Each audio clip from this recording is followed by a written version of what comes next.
Il souriait toujours. Un sourire calme, presque chaleureux, celui qui met à l'aise, qui donne l'impression d'un homme sûr, attentionné, incapable de malveillance. Ce soir, là encore, il souriait en parlant. Il disait que tout irait bien, qu'il s'occupait de tout, qu'il fallait lui faire confiance. Il parlait doucement, comme on rassure un enfant ou une personne fatiguée. Et dans ce sourire, je n'ai rien vu venir. Nous étions assis autour de la table, dans cette maison que j'avais construite, pierre après pierre, année après année. La lumière était douce, l'ambiance presque paisible. Ma fille écoutait, acquiesçait par moments. Lui expliquait, comme souvent. Il parlait de démarches, de formalités, de choses qu'il valait mieux anticiper. Il utilisait des mots simples, des phrases bien rodées, tout semblait logique. Trop logique. Je me souviens m'être dit que c'était agréable, finalement, de ne plus avoir à tout porter seul. D'avoir quelqu'un qui prend en charge, qui organise, qui prévoit. Son sourire renforçait cette impression de sécurité. Il regardait droit devant lui, sûr de son discours. Moi, je l'écoutais sans interrompre.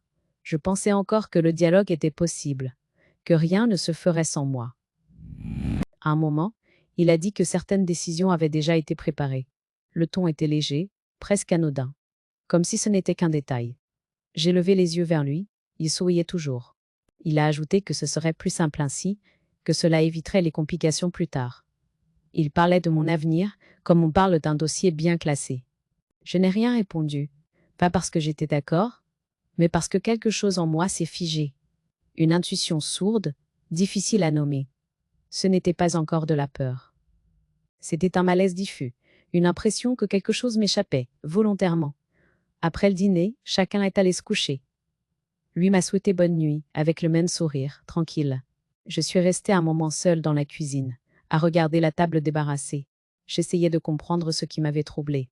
Rien de précis, aucune phrase clairement choquante. Juste cette sensation d'avoir été tenue à l'écart d'une décision qui me concernait pourtant directement. Même les jours suivants, son comportement n'a pas changé. Il continuait à sourire, à plaisanter, à se montrer prévenant. Il me demandait si tout allait bien, si je n'étais pas trop fatiguée. Il parlait de protection, de tranquillité, de ce qu'il appelait mon bien. Plus il parlait ainsi, plus je me sentais réduite à une idée abstraite, celle d'une femme congère. Un matin, presque par hasard, j'ai ouvert un tiroir qui n'était pas le mien. Je cherchais un objet banal. Ce que j'y ai trouvé n'était pas banal du tout. Des documents, des copies, des notes manuscrites. Mon nom apparaissait plusieurs fois. Des dates, des chiffres, des phrases soulignées. Rien de signé, rien d'officiel. Mais tout était préparé. Je me suis assise. Lentement, j'ai feuilleté les pages une à une. Plus j'avançais, plus mon cœur battait calmement, étrangement calme. Je reconnaissais certaines formulations. C'étaient les siennes. Les mêmes mots qu'il utilisait à table, désormais couchés sur le papier. Anticiper, simplifier, éviter les complications. Ce n'était plus une impression, c'était une certitude. Derrière son sourire, quelque chose se construisait sans moi. Pas une aide ponctuelle, pas une intention maladroite. Une organisation réfléchie, méthodique, dans laquelle ma parole n'avait aucune place. Je n'ai pas refermé le tiroir tout de suite. J'ai pris le temps de comprendre. Ces documents n'étaient pas là par hasard. Ils n'étaient pas une simple ébauche. Ils dessinaient une trajectoire, un avenir, déjà pensé, déjà décidé. Et dans cet avenir, je n'étais plus celle qui choisit. Je me souviens m'être demandé depuis quand cela avait commencé, depuis quand ce sourire servait à masquer autre chose, depuis quand mon silence avait été interprété comme une autorisation. Je n'ai pas ressenti de colère immédiate. J'ai ressenti une clarté brutale, comme si toutes les scènes précédentes s'alignaient soudain. J'ai tout remis à sa place. Exactement. Je ne voulais pas qu'il sache. Pas encore. Je savais que si je parlais trop tôt, je serais celle qui dramatise, celle qui se trompe, celle qui voit le mal partout. Je refusais cette position. Je voulais comprendre, avant d'agir. Cette nuit-là, je n'ai presque pas dormi. Pas parce que j'étais agitée, mais parce que quelque chose s'était réveillé en moi, une vigilance ancienne, patiente. Je comprenais que ce que j'avais découvert n'était pas un accident. C'était le début visible de quelque chose que je n'aurais jamais dû découvrir, mais que je ne pouvais plus ignorer. Et dans ce silence que j'ai choisi cette nuit, Allah, une décision a commencé à prendre forme. Pas une décision bruyante, une décision intérieure, ferme, irréversible. Avant cette découverte, ma vie avait suivi une trajectoire simple, presque prévisible. J'avais toujours cru que la stabilité se construisait dans la constance, dans ces gestes répétés qui donnent un sens aux années. Je n'avais jamais cherché à dominer qui que ce soit, j'avais simplement tenu ma place, celle d'une femme qui assume, qui veille, qui protège, sans étouffer. Je me suis mariée jeune, à une époque où l'on ne parlait pas encore de stratégie familiale, ni de calcul patrimonial comme on le fait aujourd'hui. Avec mon mari, nous avions appris à compter, à prévoir, mais surtout à décider ensemble. Chaque choix important se faisait dans la discussion, parfois lente, parfois difficile, mais toujours respectueuse. Je n'ai jamais signé un papier sans le lire. Je n'ai jamais laissé quelqu'un parler à ma place. Cette rigueur n'était pas une méfiance, c'était une manière de rester debout. Quand les enfants sont arrivés, cette vigilance est devenue plus profonde. Il ne s'agissait plus seulement de notre couple, mais d'un foyer à construire, d'un avenir à sécuriser. De juste, j'ai appris à me renseigner, à poser des questions, à demander conseil, sans jamais abandonner mon jugement. On me disait souvent que j'étais prudente, parfois trop. Je souriais. Je savais que la prudence est rarement regrettée. La disparition de mon mari a marqué un tournant. Du jour au lendemain, j'ai compris que je devais porter seule ce que nous avions bâti à deux. Beaucoup ont cru que cette solitude me rendrait fragile. Touchant, en réalité, elle m'a rendue plus attentive encore. Je savais que la moindre négligence pouvait coûter cher. J'ai continué à gérer, à décider, à organiser sans bruit. Je n'ai jamais cherché à imposer mon autorité. Je me contentais d'exister pleinement dans mes choix. C'est dans ce contexte que mon gendre est entré dans nos vies. Au début, je l'ai observé avec curiosité, sans méfiance particulière. Il avait ce ton assuré, cette facilité à parler de tout, à donner son avis sur chaque sujet. Beaucoup trouvaient cela rassurant. Moi, je le trouvais surtout convaincu. Convaincu d'avoir toujours raison, convaincu que les choses doivent aller vite, convaincu que l'organisation vaut mieux que la réflexion. Debbie, ma fille, semblait soulagée par cette assurance. Elle disait que cela lui faisait du bien de ne plus porter seule certaines décisions. Je comprenais ce besoin. J'avais moi-même connu cette fatigue, cette tentation de déléguer. Mais je savais aussi que déléguer sans cadre revient souvent à s'effacer. Je n'ai rien dit. Je pensais que l'équilibre se ferait naturellement. Avec le temps, j'ai commencé à sentir un décalage. Là où je posais des questions, il avançait des certitudes. Là où je cherchais à comprendre, il voulait conclure. Il parlait souvent de ce qui se fait, de ce qui est logique, de ce qui est évident. Ces mots, je les avais déjà entendus ailleurs. Il parlait souvent de ce qui se fait, de ce qui est logique, de ce qui est évident. Ces mots, je les avais déjà entendus ailleurs. Ils servent souvent à clore les discussions, plutôt qu'à les ouvrir. Je continuais pourtant à me taire. Pas par faiblesse, mais par souci de paix. Je voulais préserver ma fille, éviter de créer des tensions inutiles. Je pensais encore que cette retenue serait comprise, comme une marque de confiance. Je n'avais pas vu qu'elle serait interprétée autrement. Peu à peu, certaines conversations ont changé de ton. On parlait de projets futurs, de décisions à anticiper, sans jamais me demander mon avis. On m'informait, plus qu'on ne me consultait. Je me disais que c'était temporaire, que le dialogue finirait par se rééquilibrer. Je n'avais pas encore compris que, pour certains, le silence vaut consentement. En repensant à cette période, je vois aujourd'hui combien j'ai sous-estimé la force de l'habitude. Quand on laisse quelqu'un décider une fois, puis deux, puis trois, il finit par croire que cela lui revient. Et celui qui croit avoir ce droit ne le rend jamais spontanément. À ce moment-là, je ne me sentais pas encore menacée. Je me sentais déplacée, doucement, presque gentiment. Et c'est précisément cette douceur qui rendait la situation dangereuse. Elle permettait de préparer des choses en coulisses, sous couvert de bienveillance, sans éveiller d'alarme. Je ne savais pas encore ce qui m'attendait, mais je comprends aujourd'hui que tout était déjà en place. Le sourire, les mots rassurants, l'assurance tranquille. Tout cela n'était pas innocent. C'était le décor d'une pièce où l'on m'avait peu à peu retiré mon rôle principal, sans me prévenir. Et sans le savoir, je marchais déjà vers cette découverte, que je n'aurais jamais dû faire, mais qui allait tout changer. Les premiers signes n'ont pas pris la forme d'un affront. Ils se sont installés lentement, presque avec élégance, comme si tout avait été pensé pour ne pas éveiller la moindre résistance. C'étaient des détails, des glissements discrets, faciles à excuser quand on ne veut pas voir. Et moi, pendant longtemps, je n'ai pas voulu voir. Il a commencé par répondre à ma place, pas brusquement. Lors de conversations ordinaires, quelqu'un me posait une question, et il répondait avant moi, avec ce sourire rassurant qui donnait l'impression qu'il me rendait service. On disait qu'il anticipait, qu'il m'évitait un effort. J'ai laissé faire. Je me disais que ce n'était rien, qu'il s'agissait d'une attention maladroite. Je n'imaginais pas encore que cette habitude deviendrait une règle silencieuse. Puis, il y a eu les décisions annoncées après coup. Des rendez-vous déjà pris, des choix déjà actés, présentés comme des évidences. Je demandais comment cela avait été décidé. Il répondait vaguement, en parlant de logique, de bon sens, de ce qu'il fallait faire, de toute façon. Il n'entrait jamais dans le détail. Et quand j'insistais un peu, je sentais une impatience contenue, comme si mes questions ralentissaient une mécanique bien huilée. Les remarques sont venues ensuite, toujours enveloppées d'humour. Il parlait de mon âge, de ma fatigue supposée, de la complexité de certaines démarches. Rien de frontal, rien de méchant en apparence. On riait autour de la table. Moi aussi, parfois. Rire était plus simple que protester. Plus simple que de rompre cette atmosphère feutrée où tout semblait encore normal.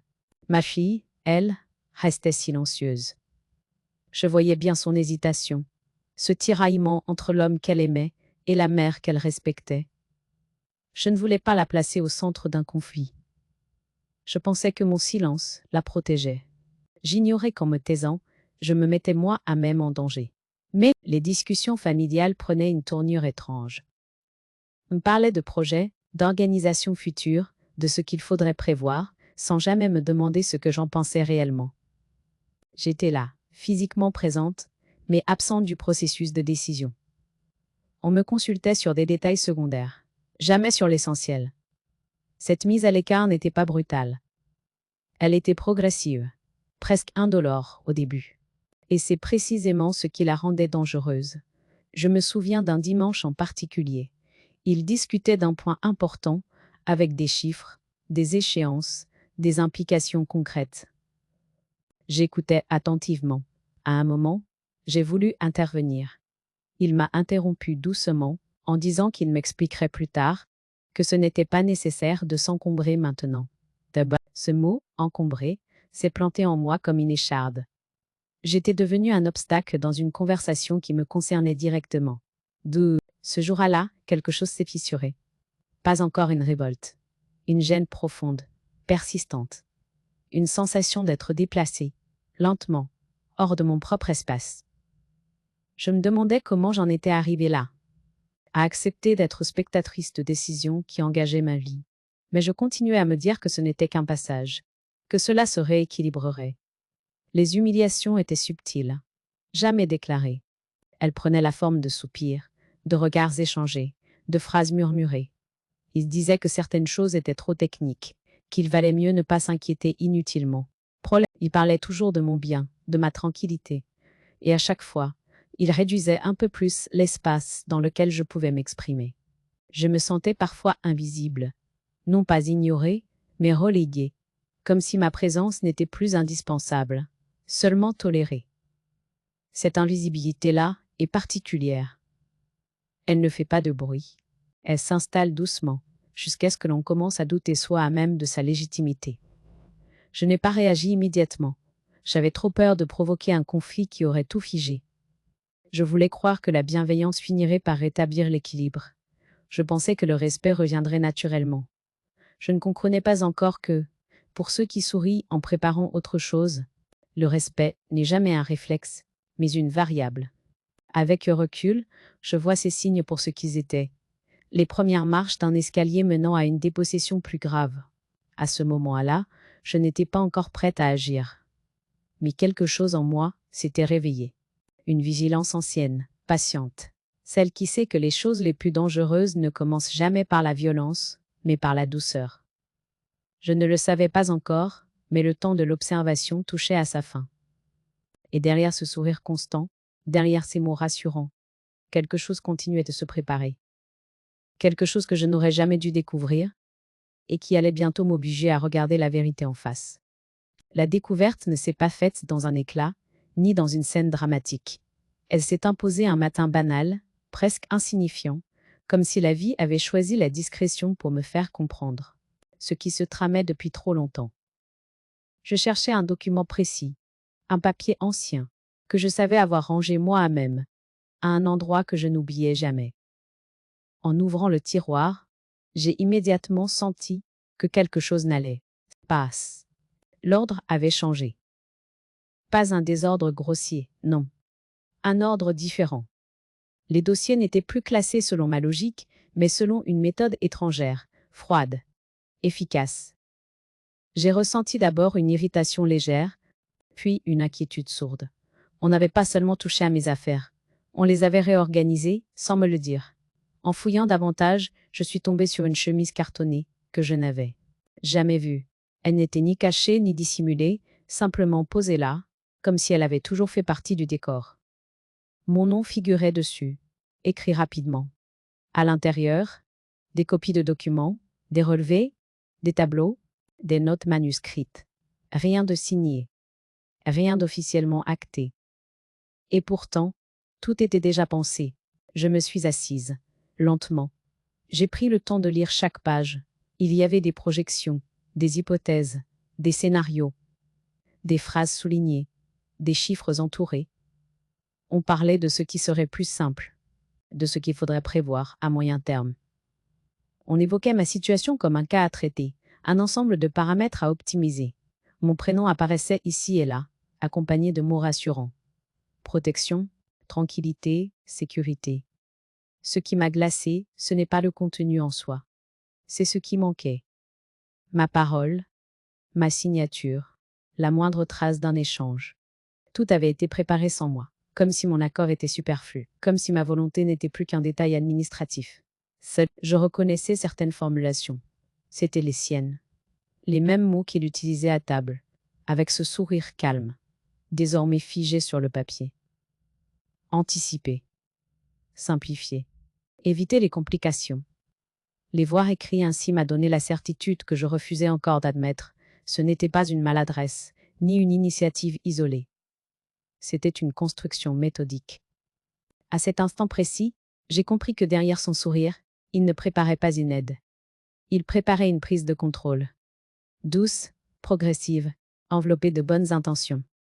Et surtout, rendue possible par mon silence passé, interprété comme une autorisation tacite. Mais je n'ai pas pleuré. Je n'ai pas crié. J'ai ressenti une clarté brutale, presque douloureuse. Toutes les scènes récentes se sont alignées dans ma mémoire. Les phrases dites trop vite, les décisions annoncées comme évidentes, les rendez-vous évoqués sans détail. Chaque souvenir trouvait soudain sa place. Rien n'était isolé, tout faisait sens. J'ai remis chaque document exactement à sa place. Je ne voulais pas qu'il sache. Pas encore.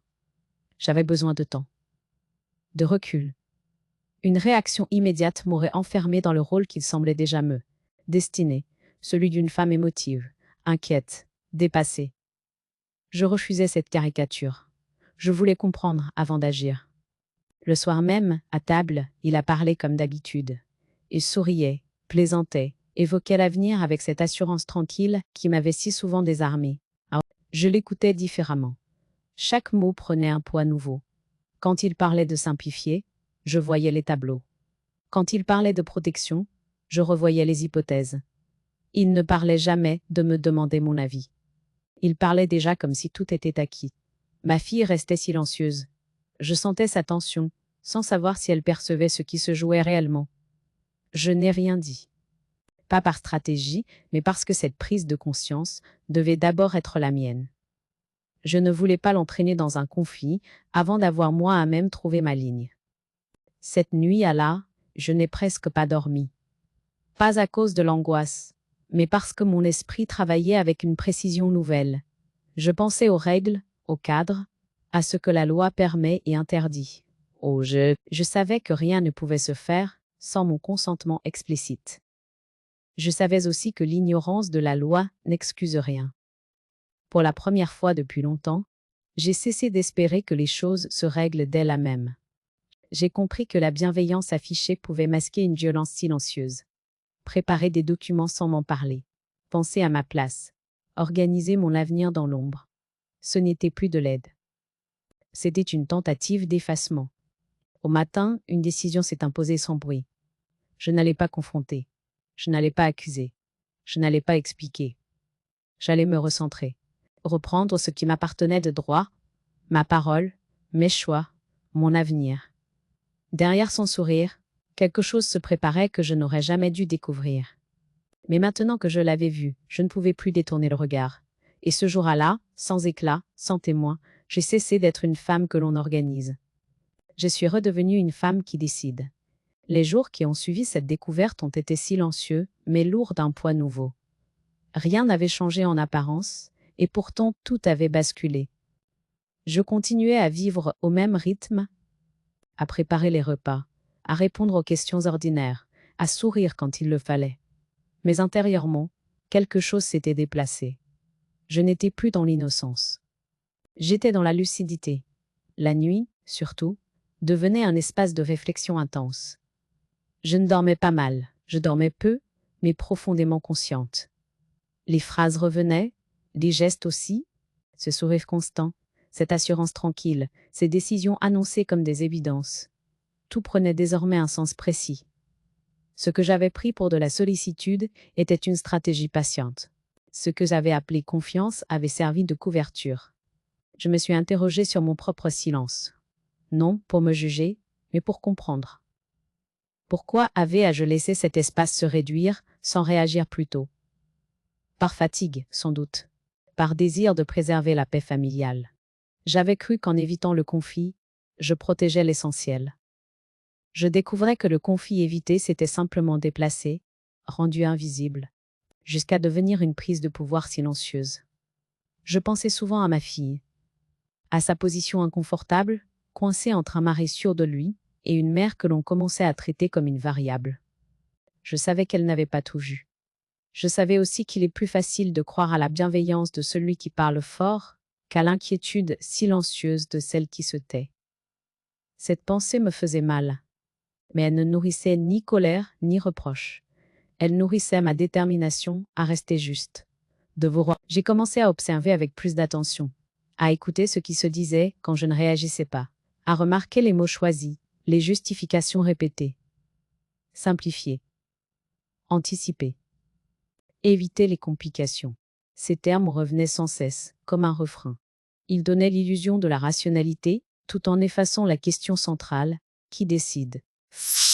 Plus je les entendais, plus je mesurais l'écart entre le discours et la réalité.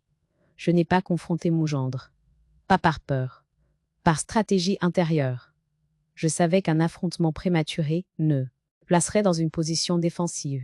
Il nierait, expliquerait, retournerait la situation. Je serais celle qui dramatise, celle qui interprète mal. Je refusais ce scénario. Je voulais rester sur un terrain où les émotions ne servent pas d'alibi. Alors j'ai choisi un autre type de silence. Un silence actif. Je posais parfois des questions simples, presque naïves, pour l'entendre développer sa logique. Il se sentait en confiance. Il parlait davantage. Et plus il parlait, plus sa certitude révélait ses failles. Il citait des habitudes, jamais des règles. Il évoquait le bon sens, jamais le cadre légal. Cette distinction devenait essentielle. Dans ces moments-là, je ressentais une tristesse calme, non pour moi seule, mais pour cette idée de famille que j'avais crue protectrice. Je comprenais que l'affection n'empêche pas les abus de sceau, pouvoir, et que la proximité peut même les rendre plus discrets. Cette lucidité avait un prix, mais elle m'évitait l'illusion. Je me suis recentrée sur l'essentiel, ma ligne intérieure. Je ne voulais ni humilier ni me venger. Je voulais remettre les choses à leur place. La décision à celui qui décide. La parole à celle qui parle. Et la loi là où les intentions deviennent floues. Cette intention me guidait, me calmait. Peu à peu, une certitude s'est installée. Je ne pouvais plus compter sur la loyauté implicite. Je devais m'appuyer sur quelque chose de plus stable, de plus clair. La loi n'est pas une arme quand on est de bonne foi. Elle est une protection. Et je savais que, de ce côté-là, je n'avais rien à craindre. À la fin de cette période d'introspection, je n'étais plus la même. Pas endurcie, affermie.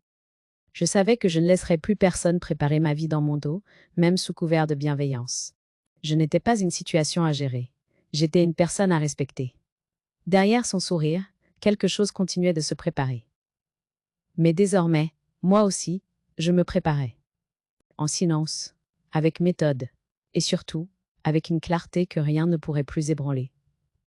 La préparation n'a pas commencé par un geste spectaculaire. Elle a commencé par une rigueur nouvelle, presque sévère, que je me suis imposée à moi-même. Je savais désormais que la moindre précipitation me ferait perdre ce que j'avais mis tant de temps à comprendre.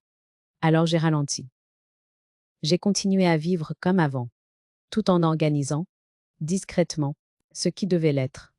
La première étape a été intérieure. J'ai cessé d'espérer une explication honnête, une reconnaissance tardive, un aveu. J'ai accepté que cela n'arriverait probablement jamais. Cette acceptation m'a libérée. Elle m'a permis d'agir sans attendre l'approbation de ceux qui avaient pris l'habitude de décider sans moi. La justice que je cherchais n'avait pas besoin d'être validée pour exister. Ensuite, j'ai rassemblé mes documents personnels. Sans bruit, sans empressement. Un acte ancien retrouvé au fond d'un classeur, des relevés soigneusement conservés, des courriers que je n'avais jamais jetés par prudence. Je relisais tout avec attention, non pour découvrir, mais pour confirmer. Rien n'avait jamais été cédé sans mon accord. Rien ne pouvait l'être sans ma signature. Cette certitude était un socle solide. J'ai pris rendez-vous avec un notaire que je n'avais jamais mentionné à la famille. Ce choix était délibéré.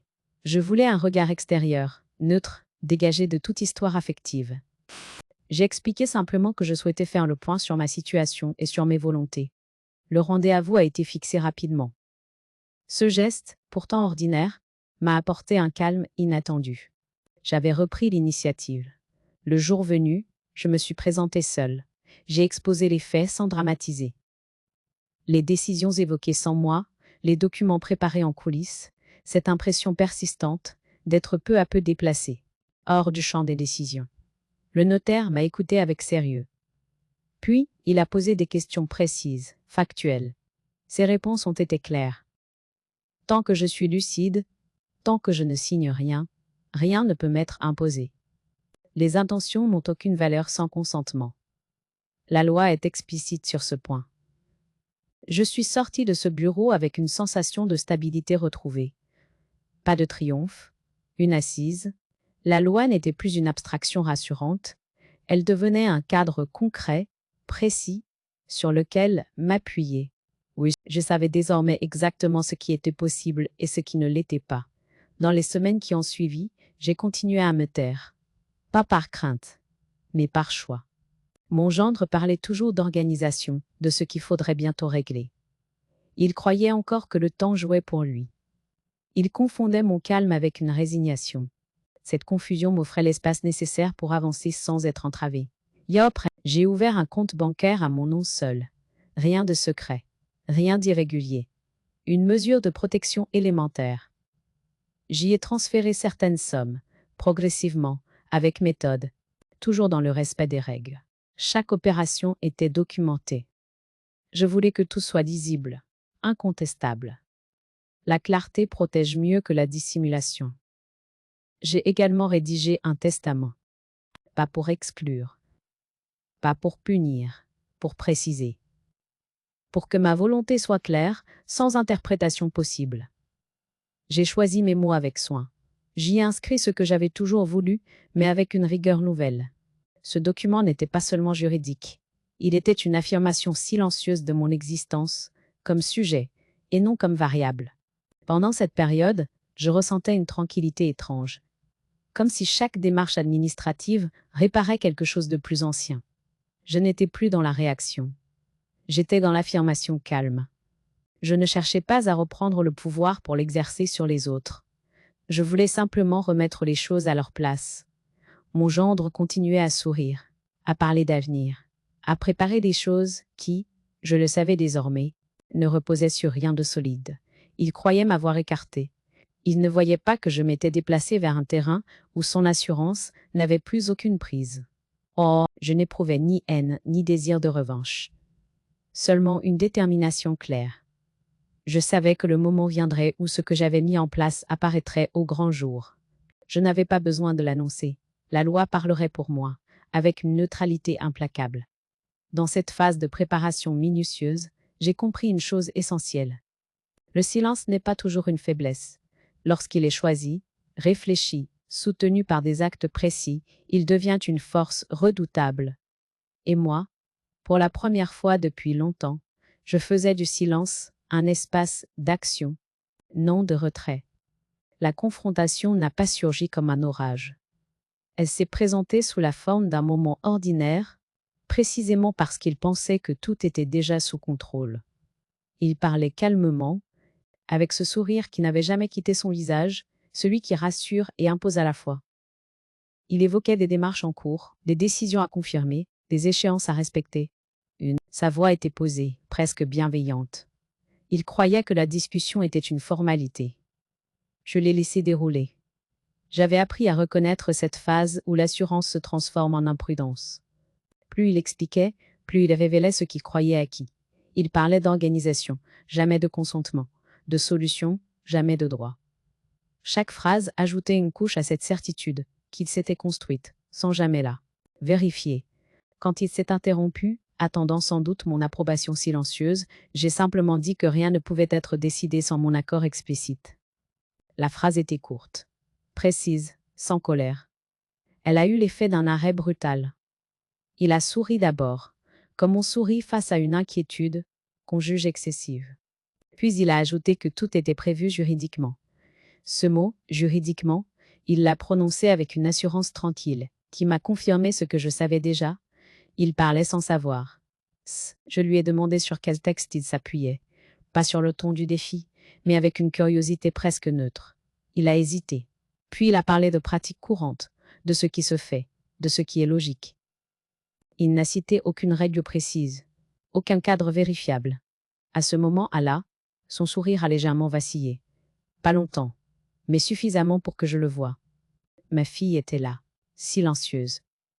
Je sentais son trouble, cette hésitation entre deux récits incompatibles.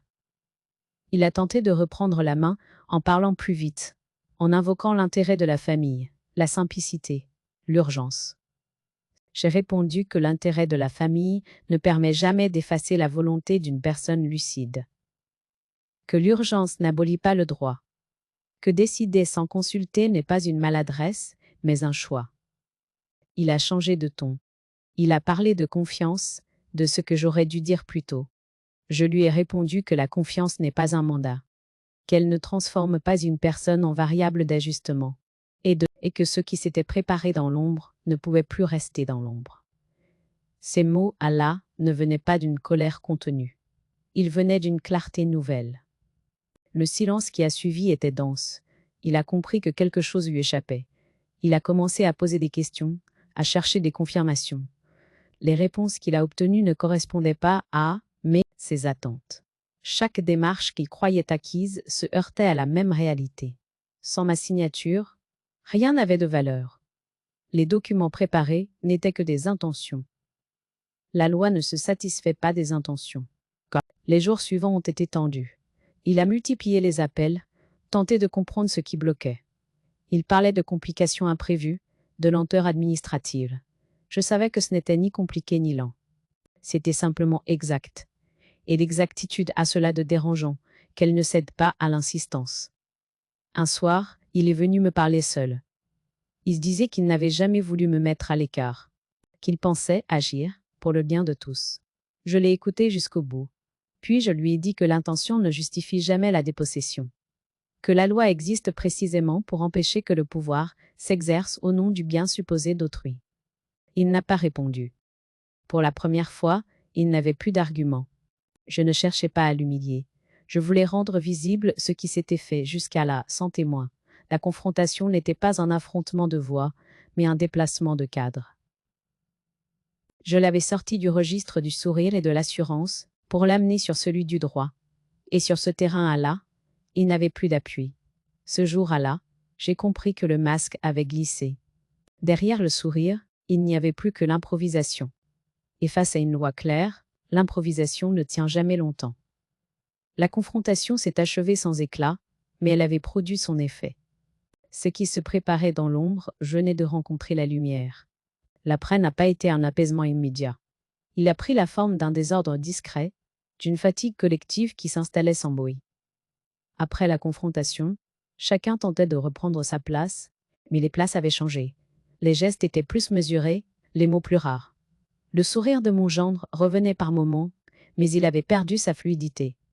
Il semblait désormais calculé, comme un réflexe qui ne sait plus exactement à quoi servir. Il cherchait des issues. Je le voyais multiplier les échanges, passer des appels à voix basse, s'isoler pour parler longuement. Il voulait comprendre ce qui lui avait échappé, retrouver un point d'appui. Mais chaque piste le ramenait au même constat. Rien ne pouvait avancer sans moi. Les documents qu'il allait préparer n'avaient aucune portée. Les décisions qu'il croyait imminentes restaient suspendues. La loi ne se laissait pas convaincre par la bonne volonté affichée. Mais oui, ma fille, elle, traversait une période de trouble profond. Elle n'avait pas encore les mots pour le dire, mais je sentais que quelque chose s'était brisé dans sa perception du foyer.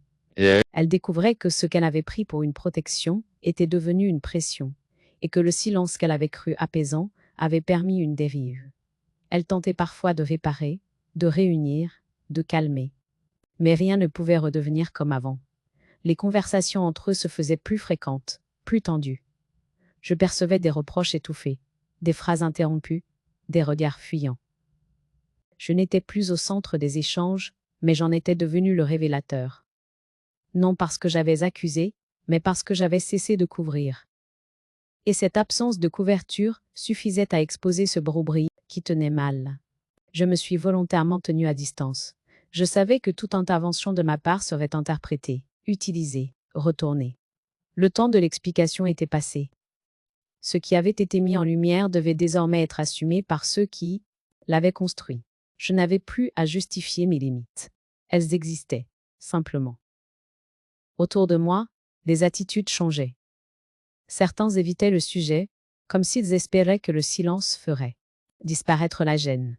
D'autres tentaient maladroitement de me rassurer, cherchant à réparer ce qu'ils n'avaient pas vu venir. Je ne reprochais rien. Le courage arrive souvent, après la clarté, et la clarté, cette fois, avait été brutale. Un soir, ma fille est venue s'asseoir près de moi. Elle n'a pas parlé tout de suite. Le silence entre nous n'était pas hostile, mais chargé d'une tension nouvelle. Quand elle a enfin pris la parole, ce n'était ni pour accuser, ni pour se défendre, c'était pour comprendre. Elle disait qu'elle ne reconnaissait plus sa maison, que tout lui semblait fragile, instable. Je l'ai écoutée sans interrompre. Je savais que ces mots avaient mis longtemps à mûrir. Je lui ai répondu que je n'avais pas cherché la rupture, que j'avais seulement posé une limite, et que les limites, souvent, ne créent pas les fractures. Elles révèlent celles qui existent déjà. Ce n'est pas la limite qui brise, c'est ce qu'elle met au jour. Elle a baissé les yeux. Même, je sentais que cette vérité demandait du temps pour être acceptée. Ah oui, les jours suivants, l'agitation a laissé place à une lassitude diffuse. On parlait de choses pratiques, jamais de l'essentiel. Chacun semblait marcher sur des œufs. Ce silence là n'était plus le mien. Il leur appartenait. Et je comprenais, avec une lucidité nouvelle, que je m'étais déjà déplacée intérieurement. Je n'étais plus engagée émotionnellement dans leur tension. Non par indifférence, mais par clarté. Je voyais désormais la famille telle qu'elle était devenue, un ensemble qui devait se réorganiser sans me placer au centre. Cette observation n'était ni amère, ni triomphante. Elle était juste. Ce qui s'effondrait n'était pas seulement un projet administratif. C'était une illusion. L'illusion que l'on peut décider pour l'autre en souriant.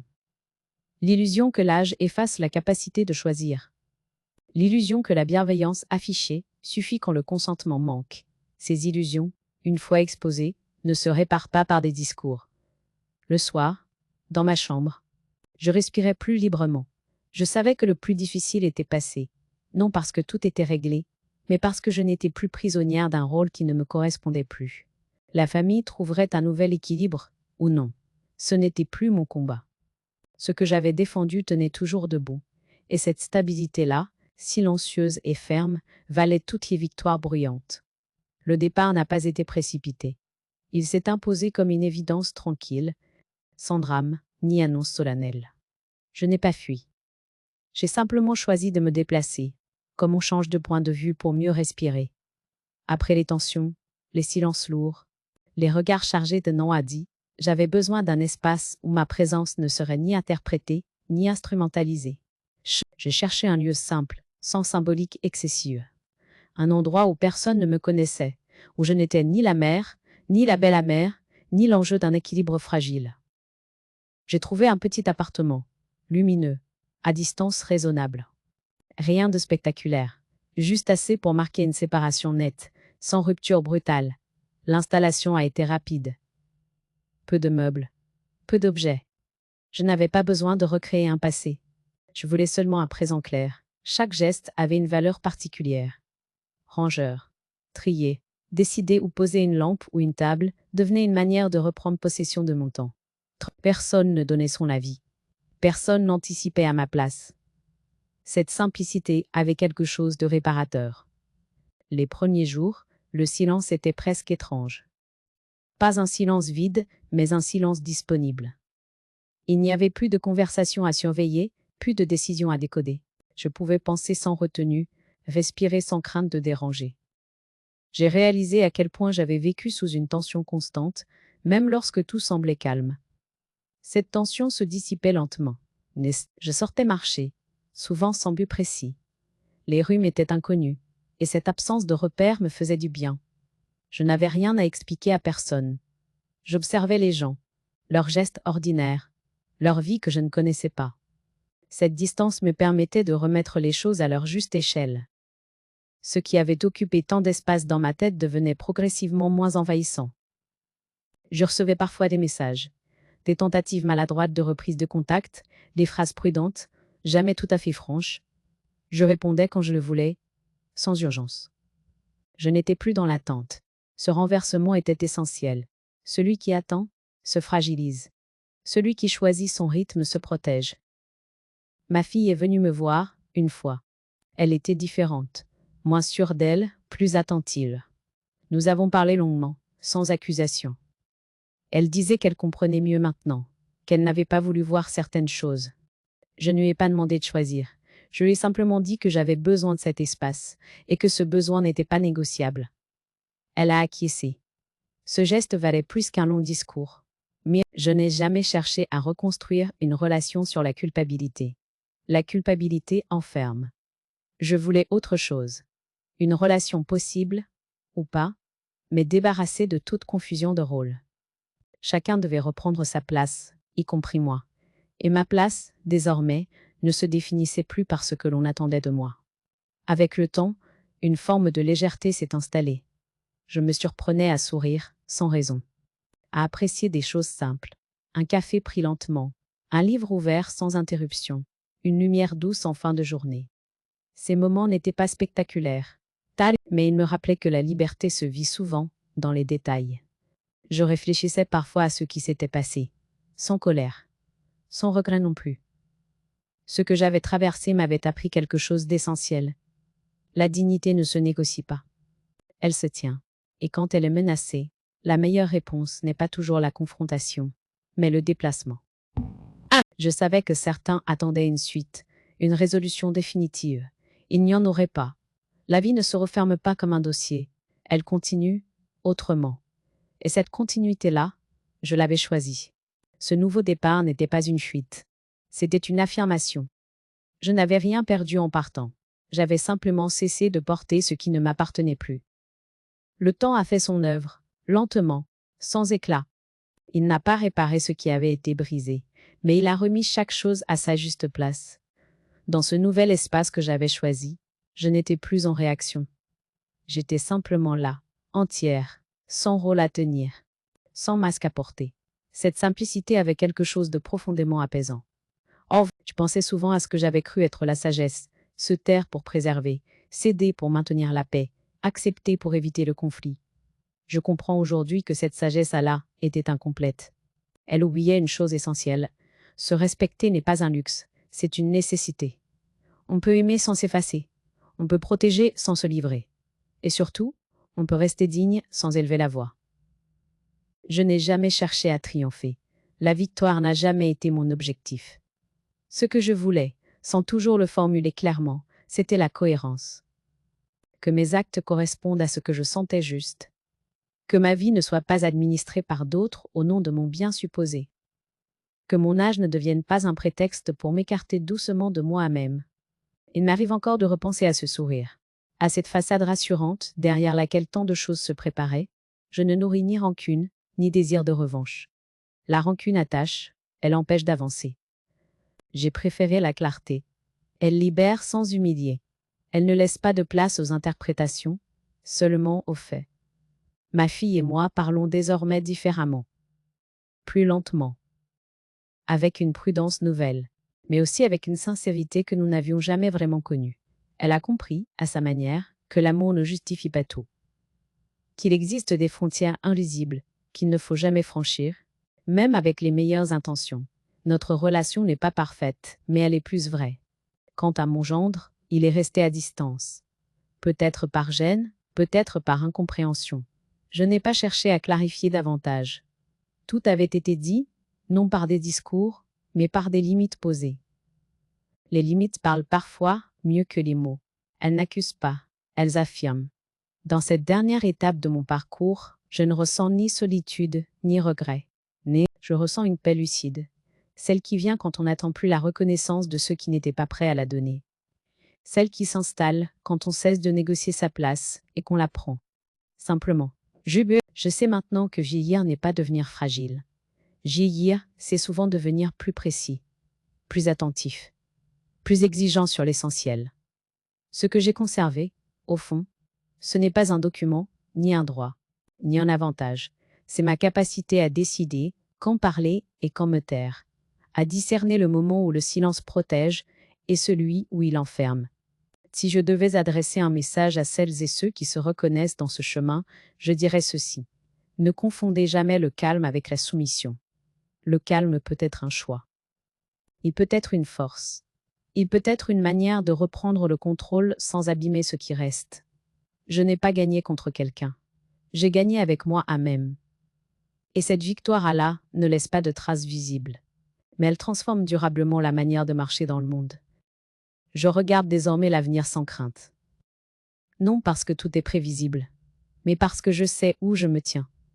J'ai appris que la dignité n'a pas besoin de témoins. Elle se suffit à elle-même. Elle s'exerce dans les décisions discrètes, dans les refus silencieux, dans la fidélité à sa propre vérité. Et parfois, lorsque les mots ont trop servi à masquer l'essentiel, il ne reste qu'un geste juste, immobile, définitif. Le silence peut aussi être une forme de justice.